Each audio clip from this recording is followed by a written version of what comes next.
So it's 30 degrees today and there's nothing better that I can think of other than putting this hoodie on and getting under the car. So in last episode, we removed everything to get the gearbox out. We removed the prop shaft, we removed the clutch, and then we assembled the clutch module and put it back into the gearbox, and then finally we got the gearbox mounted back to the engine. If this is the first video that you're watching, I'd make sure to go back and start at the beginning of the series, just so you can keep up to date with exactly what I've been doing and where we are with the car. And hopefully by the end of this episode, I'm going to get the first drive in this car. So this is the airbox, which obviously I need to replace because it doesn't have an airbox in the car. Obviously in here we've got the air filter, oil filter, oil, sump plug, and the turbo kit, the stud kit, and all the gaskets.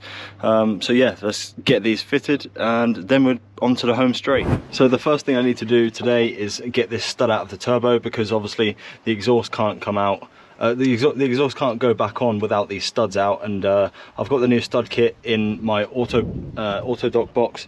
So yeah, I've got a little blowtorch and I'm hopefully gonna heat this up and get this stud out. I want to be careful of the actual turbine, and you know, it's quite a tough space. If it was here it would be so easy, but because it's this one here, I've got quite a lot around this area, so I need to be super careful. But yeah, hopefully we can heat that up and get that stud out.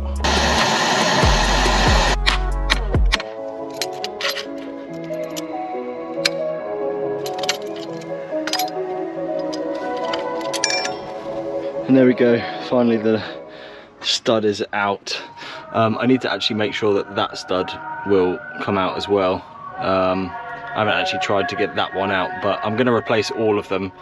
Sorry about the ice cream van, but yeah, I'm gonna replace all of the studs, because obviously if one's done that, then you know, the other two are probably pretty close to getting that same way. So what I've done with the other one is I've put a double nut on it, and then I just loosened the back one and counter held the front one, and now I've just put a bit of WD-40 on it, and it's coming out really nicely. So I don't know if I can touch it because it's, oh no, it's not too hot. That's good. Cool. So that's the other one out. So with the turbo kit, let's have a look and see what we have inside. There we go, lovely. Right. So we've got 5 studs. So I've just got the studs out, and I've just seen that 3 of them are the same size and then 2 of them are slightly smaller. So obviously I need 3, so I'm going to use the 3 bigger ones, put them into the turbo, and then we can move forward.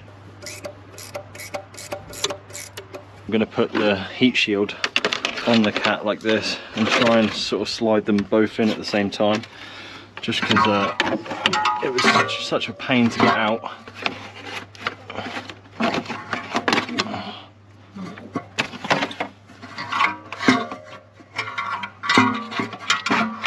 How hard that was to get in on its own. I'm going to put this in after, because oh my lord, that was a struggle. just to get that in. So at least that's loose now, and then I can hopefully just kind of weave that round. I pretty much just pulled it and bent that out anyway, so hopefully that will just be able to give me enough room to move around. I mean, there's just so many pipes here, like it's just such a tight little space to be able to get something so massive in. But yeah, I mean, at least that's in now. So I'm very nearly finished putting it all back together now. We've got the nuts on the turbo. I'm just literally putting in all of these sensors. There's one more down here which I'm going to have to get to. I remember I actually undone that, I don't know what it is, like an air sensor or lambda sensor or something down there when I had this out. So I can't be bothered to take it out because it's such a pain in the ass to get back in. So I'm gonna have to figure a way to, I'm just gonna have to get a spanner down there and just tighten it up as much as I can. This line's in here, just got to get this one in, obviously connect that. Next thing we've got here is this little sort of actuator motor, which basically just goes onto this little rod here.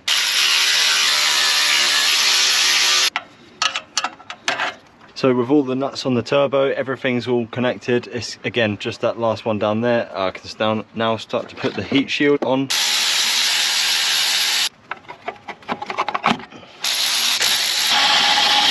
There we go. So now we can just hook that straight back under there, put that little bit on there, Maybe it's that way. There you go. And then this little electrical connector. There you go.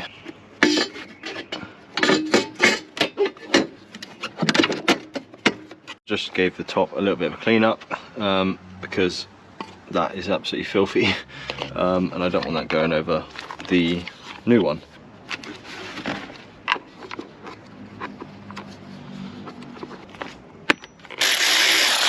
And there we go, we have a fully put back together engine bay. All I need to do is put the engine cover on now, but everything's plugged in, everything's solid, all the scuttle panels back on. Got a new MAF sensor, so that's all sorted out. Yeah, I mean, literally everything is together, and everything went back together nicely. All of this is all good, solid. Lovely job. This is the first time I've actually seen this engine bay completely complete. All I need to do now is just a quick oil change. I've drained all of the oil out, so that's completely empty. I've put the new sump plug in, and I've also put a new oil filter in.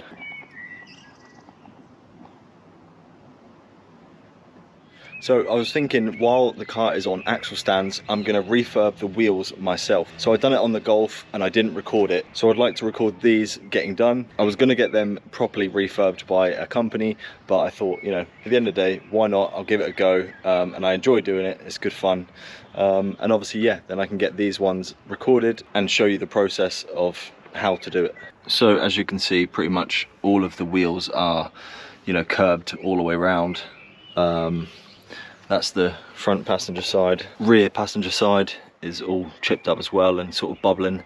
This is the rear driver side. It's actually not too bad, so that one shouldn't be too much of an issue. And then the driver's side front, all scuffed up and a lot of chunks out of it.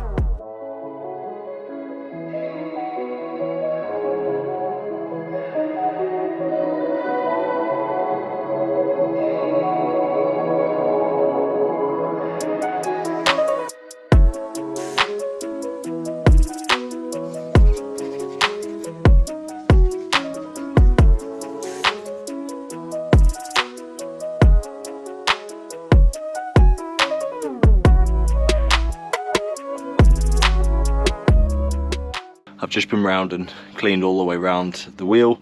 I've actually just used a brush to pretty much get into those little bits there, and then I also went round with a bit of sandpaper inside of here just to clean it up. There's a few bits like here which I can't quite get off. It's just, they just will not come off. But I mean, that's pretty good for me. I'm happy with that, and obviously it's had a sand all the way around.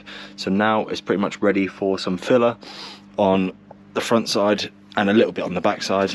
And then we can start spraying the wheel. After countless hours of sanding these down, they're pretty much all smooth now. Everything's nice, and they're pretty much ready to paint. So just got to give them one more wash, just make sure there's no dust anywhere, because obviously when you paint, you don't want dust being all over the wheel, because obviously then you're going to get an uneven finish. So yeah, going to give them a quick clean, and then we'll get to painting. I finally got the second coat done on the inside of the wheel, and everything's looking good.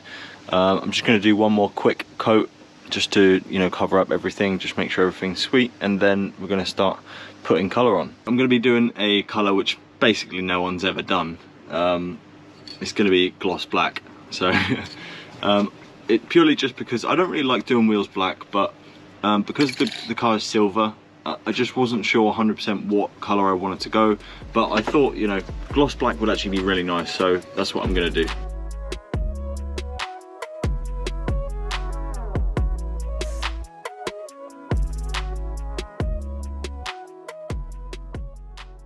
So that's the back of each of the wheels, all done in black. I've got a bit of lacquer on them as well. I've done 2 coats of lacquer, so hopefully that should be all sweet. And now we just need to flip them over and then do the front. So the car's finally all finished. I've just charged the battery up to make sure that we've got enough charge.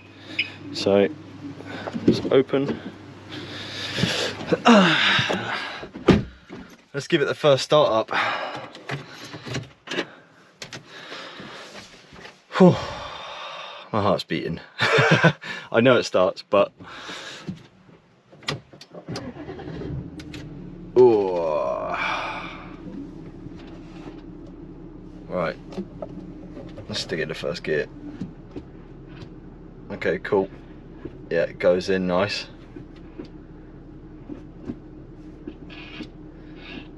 Yeah, it goes into all gears. Reverse. Yeah, everything's going in. Let's go for it quick.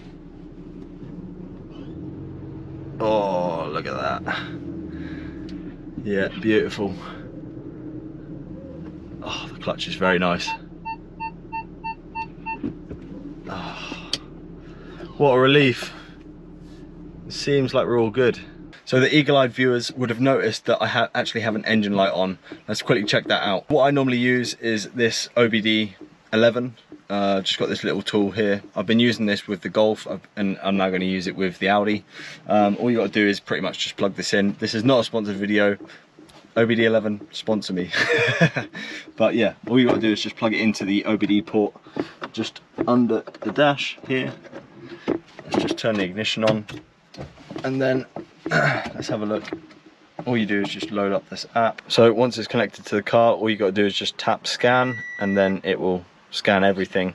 All I want to see really is what that engine light is up there. So if we can figure that out, that would be a good fix. So right now it says we have 4 engine faults, and we're currently sitting on 3 just these hazard ones. I'm not sure 100% what these are.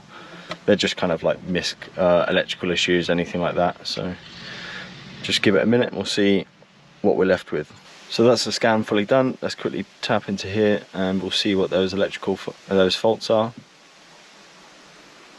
High speed CAN bus communication bus, activation intake manifold runner, bank 2, intake manifold runner position sensor, bank 2, control module program error. I'm not too bothered about this one here. I'm not 100% sure what it is. I'll check that out. I'm not too sure about this one because it's intermittent, but these ones are static, so I'm going to check these ones out. Let's see if we can sort this out. From my little amount of knowledge, this is bank 2 here, this is bank 1 this side. I believe that's going to be the swirl flap sensors, which let's just have a little look. So I've just seen down here there's actually a electrical connector that's actually not connected.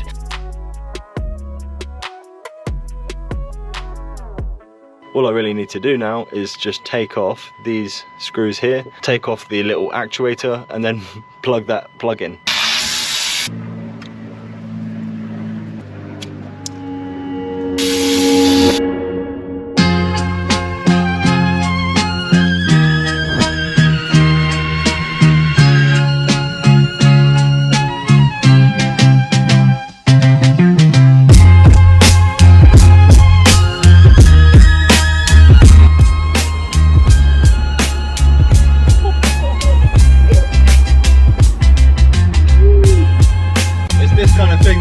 Smile every single time you get in a car. You do a few pulls and you just feel it, like it just warms inside of you. It's just beautiful.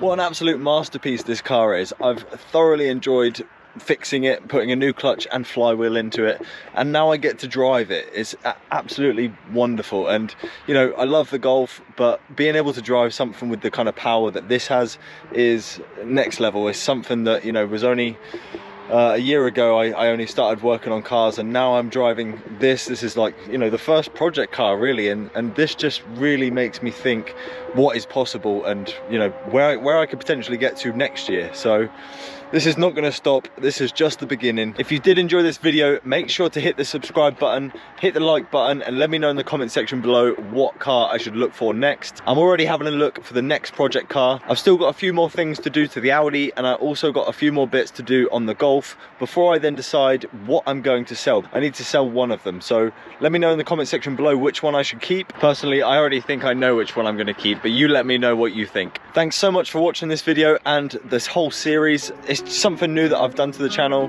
and I didn't know how it was going to go, but I've really enjoyed it, and I'm looking forward to doing the next one. Take care, and I'll see you in the next video.